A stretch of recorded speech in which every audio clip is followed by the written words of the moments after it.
Bismillahirrahmanirrahim. Assalamualaikum warahmatullahi wabarakatuh. Bagaimana kabarnya anak-anak hari ini? Semoga semuanya sehat selalu dan tetap semangat. Jangan lupa juga sholat 5 waktunya.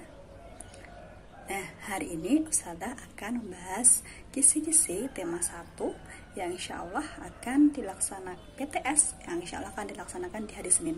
Baik anak-anak, sudah mencetak kisi-kisinya?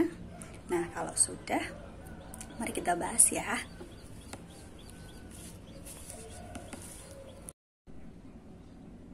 Baik anak-anak, nah yang pertama adalah untuk bahasa Indonesia.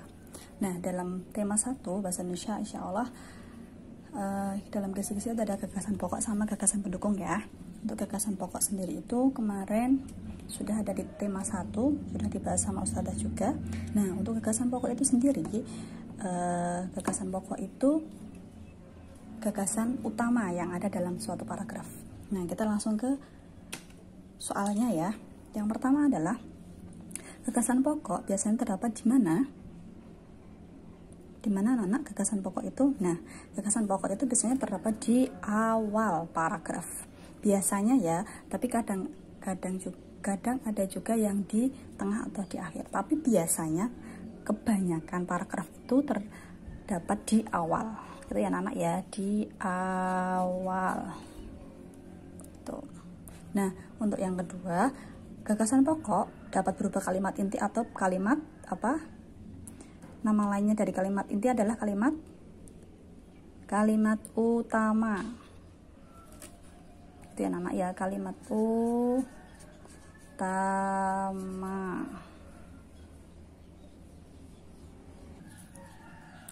Nah, selanjutnya anak-anak untuk yang nomor 3 adalah itu ada teks bacaan.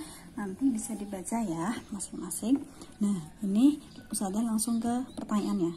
Tunjukkan kalimat yang menjadi gagasan pokok paragraf tersebut. Nah, yang menjadi gagasan pokok adalah apa? Apa anak-anak? Nah, karena ini berbicara tentang kemacetan, berarti gagasan pokoknya adalah apa anak-anak? Nah, gagasan pokoknya yaitu kemacetan. Ini gagasan pokoknya di awal paragraf ya. Kemacetan disebabkan beberapa faktor. Itu adalah gagasan pokoknya. Jadi paragraf ini berbicara atau membicarakan tentang faktor-faktor yang menjadi penyebab kemacetan di Jakarta. Seperti itu. Baik, itu anak-anak. Untuk selanjutnya kita membahas tentang mapel PKN. Nah, PKN di dalam tema 1 itu ada yang pertama adalah bentuk kerjasama, yang kedua itu adalah keberagaman Indonesia, dan yang ketiga adalah hak dan kewajiban. Masih ingat materinya itu? Nah, kita ingat sama-sama ya. Kita langsung ke soalnya. Nah, nomor 1, dalam kerjasama harus ada apa anak-anak? Ketika kerjasama itu harus ada biar rata sama adil. Tidak merasa oh ini tuh tugasnya berat, yang ini tugasnya ringan, enggak. Jadi harus ada apa anak-anak? Nah, harus ada dalam kerjasama itu harus ada pembagian tugas yang rata. Jadi dalam kerjasama itu atau gotong royong itu harus ada tugas, bagian tugasnya. Tidak semua tugas dibebankan sama satu orang. Itu bukan namanya kerjasama ya. Gitu. Jadi harus ada pembagian.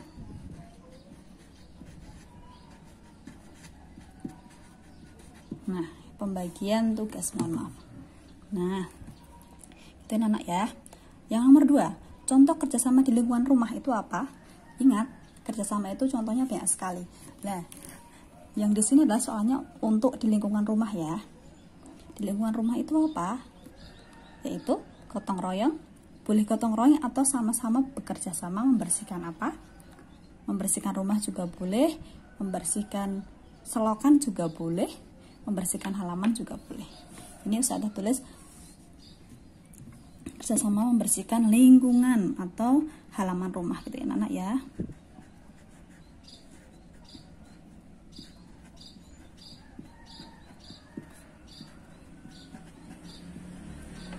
Halaman rumah, mohon maaf tulisannya Ustazah halaman rumah gitu ya, karena tempatnya tidak cukup. Gitu ya anak-anak ya. Nah, untuk yang nomor 3 anak, nah sikap memberikan kesempatan teman yang berbeda agama untuk beribadah dinamakan apa? Jadi kalau kita punya teman yang berbeda agama, nah itu kita istilahnya adalah kesempatan mereka juga untuk beribadah sesuai dengan keyakinan mereka. Itu namanya apa? Toleransi. Benar sekali, toleransi ya.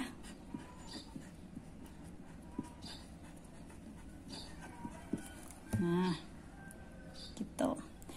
Untuk yang nomor 4 sekarang anak-anak. Nah, nomor 4 itu rumah ada joglo berasal dari mana?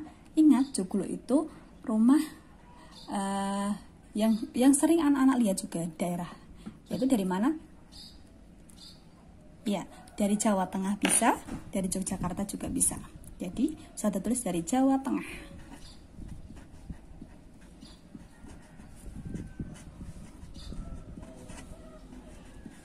Nah, sekarang nomor 5 anak-anak. Di rumahmu ada anggota keluarga yang sudah bekerja dan masih sekolah. Hak dan kewajiban mereka berbeda sesuai dengan apa? Sesuai dengan apa kira-kira? Ada anggota keluarga yang sudah bekerja sama sekolah. Jadi sesuai dengan pekerjaannya. Jadi beda ya anak-anak ya. Anak-anak masih sekolah dengan kakaknya yang sudah bekerja. Pekerjaan ya. Gitu. Gitu anak-anak untuk PKN. Nah, kita lanjut ke apa ini selanjutnya, mapel apa? Nah, kita lanjut ke mapel IPA ya anak-anak ya. Kita lanjut ke mapel IPA. Oke. Nah, untuk mapel IPA itu di tema 1 ada bunyi. Masih ingat tentang bunyi? Masih ya. Kemudian yang kedua adalah pemantulan bunyi. Ini juga masih menyangkut sama bunyi juga. Nah, untuk yang pertanyaan pertama anak-anak, bunyi dapat merambat melalui apa? Apa kira-kira? Bunyi itu dapat merambat melalui apa?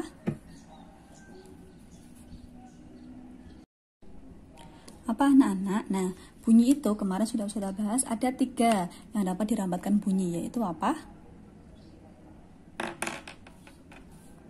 Zat padat ya. Kita berarti bunyi itu merambat melalui zat padat. Gitu ya anak-anak ya.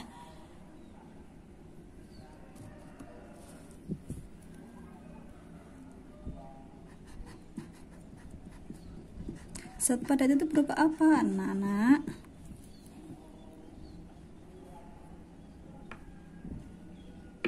Zat padat itu berupa apa anak-anak? Semisal kita berbicara bisa mendengar orang di sebelah ruangan kita. Nah, gitu ya. Kemudian bagian yang kedua, bagian-bagian telinga terluar adalah bagian telinga terluar itu namanya apa? Daun telinga.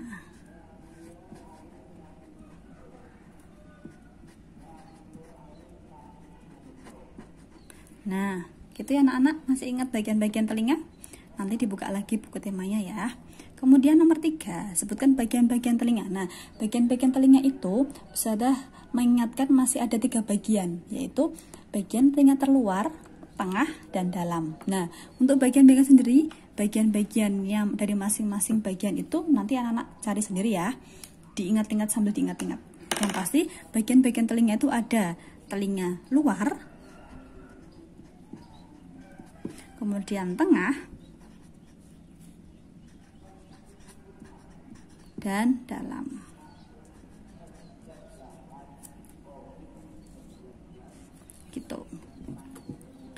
Gitu. Nah, untuk nomor 4 ini, bagaimana proses terjadinya bunyi yang kita dengar? Dulu pernah Ustazah sampaikan juga, kalau tidak salah pas di kelas ya. Itu sudah Ustazah sampaikan bagaimana, kalau di Zoom juga sudah Ustazah sampaikan bagaimana proses terjadinya telinga. Jadi ketika kita mendengar itu tidak langsung kita bisa mendengar, tapi ada prosesnya. Gitu ya anak-anak ya. Jadi ketika kita mendengar itu saat kita mendengar bunyi, yang pertama kali mendengar bunyi itu tidak langsung telinga dalam, tidak, itu ada rangsangan gitu ya. Nanti silakan anak membuka catatannya kembali. Nah, kita lanjut ke nomor 5 ya. Nomor 5 itu benda yang digunakan untuk meredam bunyi adalah biasanya di gedung-gedung itu. Nah, yang digunakan untuk meredam bunyi itu apa? Nah, yang digunakan untuk meredam bunyi itu biasanya adalah karpet. Gitu ya anak-anak ya. Nah, kita lanjutkan ke mapel yang berikutnya, yaitu adalah mapel IPS. Nah, dalam IPS tema 1 kita akan bahas tentang keragaman suku, bangsa, dan senjata tradisional. Kemudian keragaman keragaman masakan tradisional dan keragaman rumah adat dan kain tradisional. Kita masuk ke soal pertama anak-anak.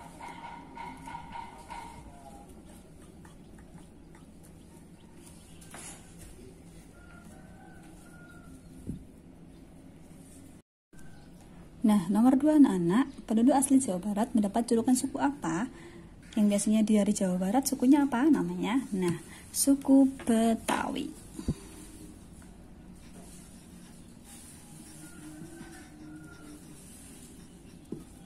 Sudah anak-anak. Nah, kita lanjut ke nomor 3. Gudeg, salah satu makanan tradisional dari daerah mana kira-kira? Gudeg itu dari mana anak-anak? Yang terdekat dengan kita? Saya yakin sudah pernah makan gudeg semuanya ya. Dari mana? Nah, dari Yogyakarta.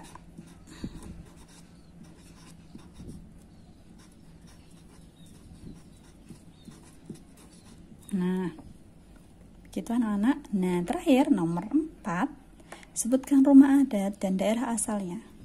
Banyak sekali anak-anak ya contoh rumah adat dan namanya serta asalnya.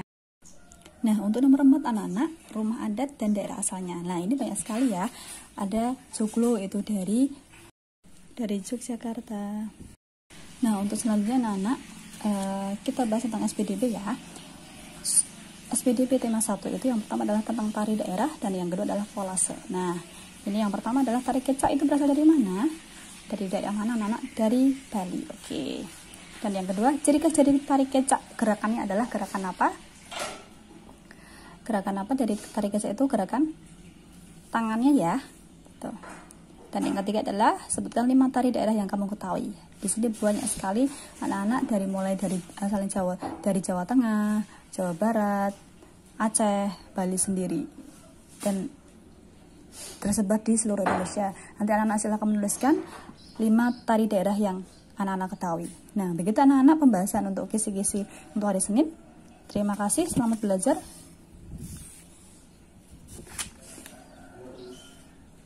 Selamat belajar dan usaha akhiri. Terima kasih. Wassalamualaikum warahmatullahi wabarakatuh.